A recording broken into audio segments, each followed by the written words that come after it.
Bonjour, mon nom c'est Luc Tapala, je suis le directeur du régulateur au Luxembourg et je suis le président Fratel pour l'année 2022. D'accord, vous avez également présidé les panels qui ont été menés aujourd'hui. Il s'agit de 3 panels durant les 2 jours. Est-ce que vous pouvez faire le point sur les travaux qui ont été menés? Oui, j'étais effectivement le président du dernier panel.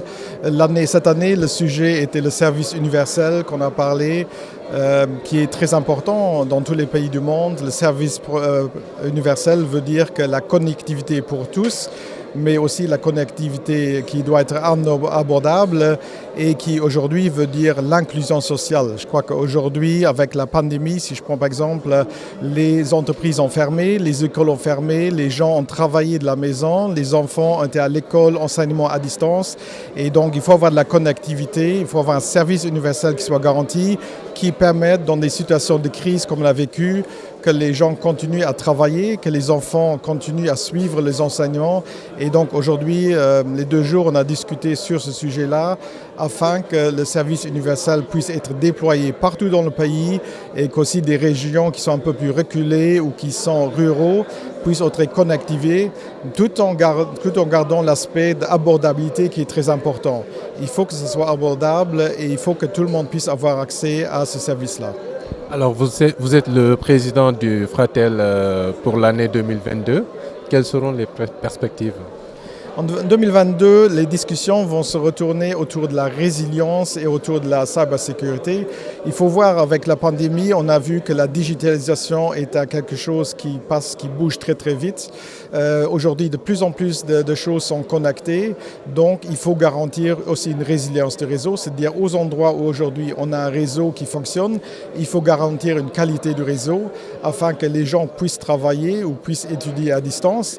Et la deuxième chose avec la connectivité veut aussi dire qu'il y a des gens qui sont malveillants, qui ont à distance accès à vos ordinateurs, aux entreprises, à d'autres choses et qui peuvent faire du mal à cela. Donc aussi, nous régulateurs, il faut qu'on se prépare, il faut qu'on discute autour de ces sujets-là, il faut comprendre comment ça fonctionne et il faut qu'on mette des régulations en place qui permettent d'éviter des situations de crise à ce niveau-là. Dougaï, directeur des affaires juridiques de l'ARTP, représentant le directeur général de l'ARTP. D'accord. Vous avez accueilli la 19e réunion du Fratel.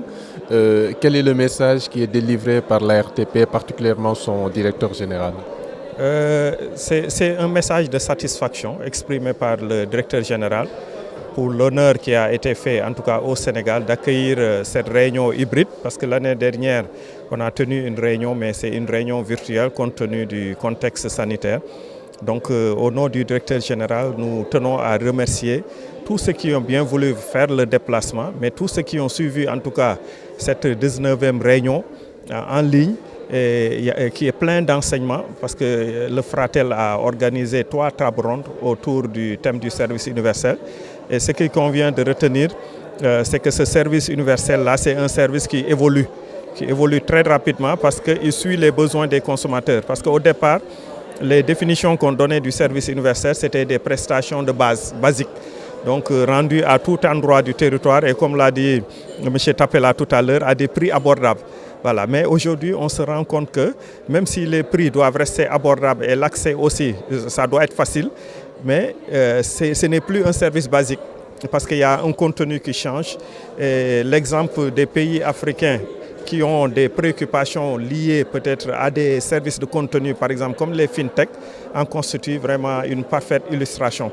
Donc c'est pour nous l'occasion vraiment de remercier le secrétariat exécutif pour tout le travail abattu, mais aussi les vice-présidents, M. Tapela, qu'on félicite en tout cas pour son mandat, parce qu'il devient le président au titre de l'exercice 2022. Nous lui souhaitons plein succès, nous connaissons ses qualités, voilà, donc nous lui souhaitons vraiment plein succès, que vive Fratel.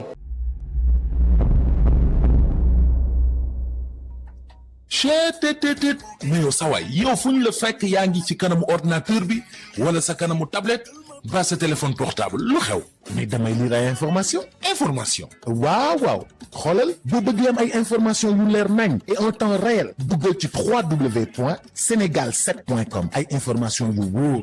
man de maa ngi application Sénégal 7 lépp lu xew dama koy jot ci sama téléphone ci tàng bi te nag application Sénégal 7 am ko yomb na da ngay dugg ci Play Store wala Apple Store nga télécharger ko rek xam li xew ci réew mi ak la xew ci bitim réew te nag dara du la ci umpu. Vous voulez des informations en temps réel? Cliquez sur www.senegal7.com. Sénégal 7, le roi de l'information en temps réel.